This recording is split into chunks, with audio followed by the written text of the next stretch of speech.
அன்பர்களே, உங்கள் அனைவருக்கும் இயேசுவின் நாமத்தில் வாழ்த்துக்களும் இறையாசியும். இன்று ஆகஸ்ட் மாதம் 3ஆம் தேதி 2025 பொதுக்காலத்தின் 18ஆம் ஞாயிறு. இன்றைய நற்செய்தி பகுதி லூக்கா நற்செய்தி 12ஆம் அதிகாரம் 13 21 முடிய. இந்த லூக்கா நற்செய்தியுடைய இந்த முதல் பகுதியில் வருகின்ற ஒரு அற்புதமான செய்தி நமக்கெல்லாம் ஒரு எச்சரிக்கை கொடுக்கக்கூடிய, நம் வாழ்வை நாமே மாற்றி அமைத்துக் கொள்ளக்கூடிய ஒரு வழிமுறையை இயேசு கற்றுக் கொடுக்கிறார். அன்று மக்களுக்கு கற்றுக் கொடுத்தார், இன்று நமக்கு கற்றுக் கொடுக்கிறார். என்ன செய்தி? எந்த விதமான பேராசைக்கும் இடங்கொடாமல் வாழுங்கள். மனிதர் என்றாலே ஆசைகள் இருக்கும், பல்வேறு விதமான ஆசைகள். படிக்க வேண்டும், சாதிக்க வேண்டும், பொருள் சேர்க்க வேண்டும், வீடு கட்ட வேண்டும், வாழ வேண்டும் என்றெல்லாம் ஆசைகள், நமக்கு ஆயிரக்கணக்கான ஆசைகள் இருக்கிறது. இதை தவிர்க்க முடியாது. எப்போது இந்த உடலில் உயிர் இருக்கிறதோ அது வரைக்கும் ஆசைகளும் இருக்கும். ஆனால் இயேசு சொல்வது பேராசையை பற்றி. பேராசைகள் பலவிதம். பேராசை உங்களை வீழ்த்திவிடும். பேராசை உங்களை வாழ வைக்காது. பேராசை உங்களை சுயநலமாக்கும், உங்கள் மனநிலையை ஆணவமாக்கும். எனவே பேராசை கொள்ளாதீர்கள். பேராசை கொண்டால் அது உங்களுடைய அறிவை மழுங்கடித்துவிடும். உங்களுக்கு அருகாமல் இருக்கின்ற உங்கள் உறவுகளை பார்க்க அது அனுமதிக்காது, விடாது.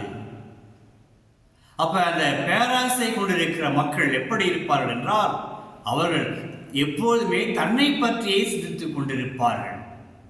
நான், என்னுடைய மகிழ்ச்சி, என்னுடைய இன்பம், என்னுடைய வளர்ச்சி என்று நான் என் என்று அடுக்கிக் கொண்டே செல்வார்கள்.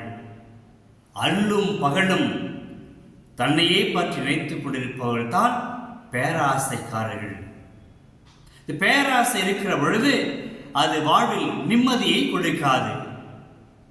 பேராசை என்பது பொருள் சேர்க்க வேண்டும், உடைமைகள் சேர்க்க வேண்டும் சொல்லிக்கொண்டே போகலாம். இந்த உடைமைகளை சேர்க்கிற பொழுது, சொத்துக்களை சேர்க்கிற பொழுது, அங்கே மிகுதியான சொத்துக்கள் இருந்தால் கூட ஒருவருக்கு நல்ல வாழ்க்கை கிடைக்காது, அல்லது நல்ல வாழ்க்கை கிடைக்கும் என்ற உறுதியும் கிடையாது. யாரெல்லாம் ஏராளமான உடைமைகள் வைத்திருக்கிறார்களோ, சொத்துக்கள் வைத்திருக்கிறார்களோ, அவர்களெல்லாம் நல்ல வாழ்வை பெற்றிருக்கிறார்கள், மகிழ்ச்சியோடு வாழ்ந்து கொண்டிருக்கிறார்கள் என்று நாம் உறுதியிட்ட சொல்லவே முடியாது. பேராசை கொள்கிற பொழுது உடைமைகளை சேர்க்க வேண்டும், பொருளை சேர்க்க வேண்டும், பணத்தை சேர்க்க வேண்டும், புகழை சேர்க்க வேண்டும் என்று சொல்லிக்கொண்டே இருக்கிற பொழுது ஒருவர் ஓடிக்கொண்டே இருக்கிறார். தன்னையே மையப்படுத்தி, தன்னுடைய சந்தோஷத்தை மையப்படுத்தி. ஆனால் அவ்வாறு ஓடிக்கொண்டிருக்கின்ற நபர் தன்னுடைய சந்தோஷத்தை இழந்து கொண்டிருக்கிறார், தன்னுடைய இன்பத்தை இழந்து கொண்டிருக்கிறார். அவரால் நின்று நிதானித்து ஒரு ஞானமிக்க வாழ்வை அவரால் வாழ முடியாது. இன்றைக்கு இயேசு ஒரு ஊமையும் சொன்னார். செல்வந்தனுடைய விளைச்சல் நன்றாக இருந்தது, எனவே செல்வந்தன் மகிழ்ச்சி கொள்கிறான். ஏற்கனவே சொத்துக்கள் இருக்கிறது, இன்னும் விளைச்சல் கூடி போனதால் என்ன செய்கிறான்? என்னுடைய களஞ்சியத்தை இடித்து பெரிதாக்குவேன். களஞ்சியங்கள் பல இருக்கின்றன. எதுக்கு? தானியங்களை சேர்த்து வைப்பதற்கு, சந்தோஷமாக வாழ்வதற்கு. அவன் என்ன நினைக்கிறான்? இருக்கின்ற களஞ்சியங்களாம் இடித்து தள்ளிவிட்டு அதை பெரிதாக கட்டுவேன், இன்னும் சேகரித்து வைப்பேன். வைத்து தனக்குள்ளே சொல்லிக் கொள்வானாம். எப்படி? நெஞ்சே நீ மகிழ்ந்திரு, உண்டு பிடித்து திளைத்திரு என்று சொல்லி தனக்குத்தானே அவன் சந்தோஷப்படுத்திக் கொள்வானாம். அன்று இரவே கடவுள் அவரை பார்த்து, மகனே, இன்று உன்னுடைய உயிர் உன்னை விட்டு பிரிய போகிறது. அன்போடு நினைத்து பாருங்களேன், எவ்வளவுதான் நாம் சேர்த்து வைத்தாலும் உண்மையான மகிழ்ச்சி இல்லை என்றால் அங்கு என்ன இருக்கும் உங்களுக்கு தெரியும்.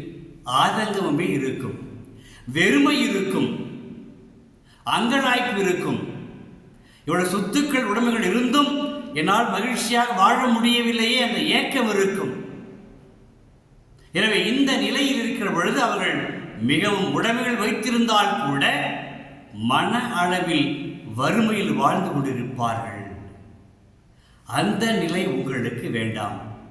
அதைத்தான் இயேசு முதலில் சொன்னார், எந்த விதமான பேராசைக்கும் இடம் கொடாதவாறு எச்சரிக்கையாயிருங்கள். அப்போ ஒவ்வொரு நாளும் நாம் எச்சரிக்கையாக இருக்க வேண்டும். எதை நாடுவது, எதை தேடுவது, அது ஞானத்தோடு தேடுவது, அறிவுபூர்வமாக தேடுவது, அவற்றையெல்லாம் சேர்த்தால் கூட நமக்கு அந்த சொத்துக்கள் சுகங்கள் கிடைத்தால் கூட ஒன்றை நாம் செய்து கொண்டே இருக்க வேண்டும். என்னது? அந்த செல்வன் ஒன்றை மறந்தான், தன்னுடைய அயலாரை மறந்து விட்டான். தன்னை பற்றி நினைத்துக் கொண்டிருந்தான், தன்னுடைய இன்பத்தை பற்றி நினைத்துக் கொண்டிருந்தான். ஆனால் தன் சுற்றி இருக்கிற அந்த குறைபாடுள்ள குறைகளில் வாழுகின்ற தன்னுடைய அயலாரை பற்றி அவன் நினைத்தே பார்க்கவில்லையே. பரிதாபம் அல்லவா? ஒரு மனித வாழ்க்கை எப்பொழுதுமே உறவு கொண்ட வாழ்க்கை. அது இருக்கின்ற சொத்துக்களை, சுகங்களை, உடைமைகளை, பொருட்களை பிறரோடு பகிர்ந்து வாழ்கிற பொழுது கிடைக்கின்ற இன்பம் பேரின்பமாகும். அதான் இயேசு சொல்கிறார், நீங்கள் தனிப்பட்ட விதத்தில் சுயநலமாக வாழ்ந்து சாவதை விட, வறுமையில் வாழ்வதை விட இருப்பதை பிறரோடு பகிர்ந்து வாழுங்கள். இரண்டாவதாக, எல்லாம் இருந்தாலும் இருக்கின்றவற்றை நாம் நன்றியோடு நினைத்து பார்க்க வேண்டும். அந்த இருக்கின்ற நான் ஆற்றிய பொருட்களோ உடைமைகளோ அனைத்துமே இறைவனால் கொடுக்கப்பட்டது. என்னுடைய உழைப்பு இருக்கிறது, என்னுடைய முயற்சி இருக்கிறது. அந்த உழைப்பையும் முயற்சியும் ஆசீர்வதிக்கக்கூடியவர் யார்? கடவுளே. அந்த கடவுளை மறந்துவிடக்கூடாது. அந்த கடவுள் என்ன சொல்கிறார்? என்னை நம்பி வாழ்ந்திடு, என் உன் அயலாரை வாழவிடு. இது இரண்டுமே ஒரு மனிதருக்கு இரு கண்கள் போன்றது. கடவுள் நம்பிக்கையும் பகிர்ந்து வாழ்வதும்.